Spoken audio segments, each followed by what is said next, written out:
Good afternoon. The Minister for Health has indicated that the government will not be retendering for the building of the National Children's Hospital.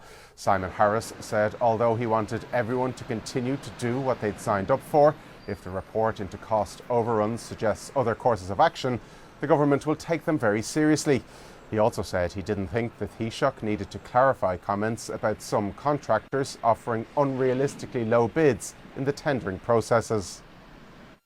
No, I don't think the Taoiseach needs to clarify the matter any further. I think his statement yesterday was very clear. He wasn't talking about any specific company. This is the Taoiseach who's very committed to the delivery of this project. Indeed, he initiated many parts of it during his time as Minister for Health. He and I now want to see people getting on with building the hospital whilst making sure that we absolutely protect taxpayers at the same time. A former US cardinal has been expelled from the priesthood by Pope Francis over accusations he sexually abused a teenager 50 years ago. Theodore McCarrick is the first cardinal ever to be defrocked for sex abuse. The most senior figure to be dismissed from the church. Theodore McCarrick, who is 88, was the Archbishop of Washington, D.C. from 2001 to 2006. Speaking in 2002, he said that then Pope John Paul II's message on abuse was clear. From now on, anyone who has this problem, who is credibly accused of this, will never work in the United States. That's clear from what the Holy Father said.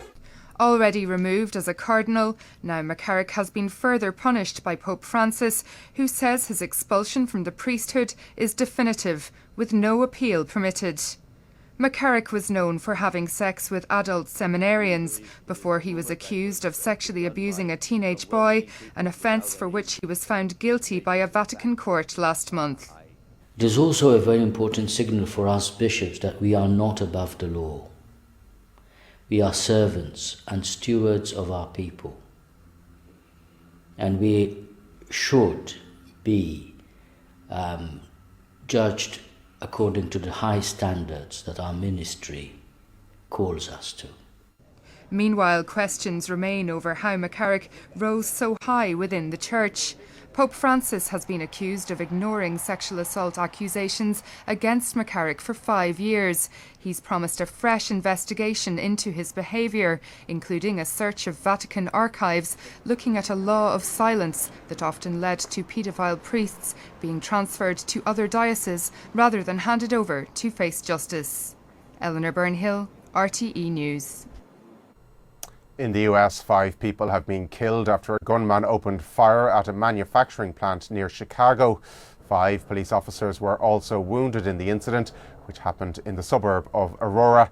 Police named the gunman as 45-year-old Gary Martin, who had been an employee at the facility.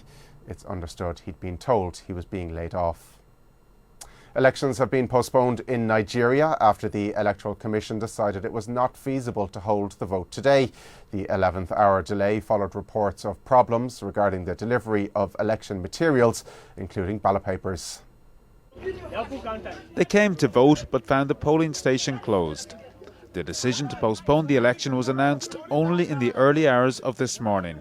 As at 12 o'clock, nobody knew that the election was going to be called off. Immediately this morning we're finding out that the election has been called off. Who does that?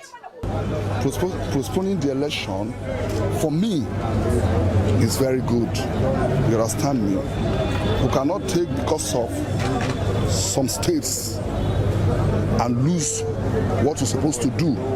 The presidential and parliamentary elections will take place next Saturday, the 23rd. The governorship and state assembly elections 2 weeks later on the 9th of March. This is not the first time elections have been postponed in Nigeria. There was a 6-week delay in 2015, but on that occasion there was a week's notice.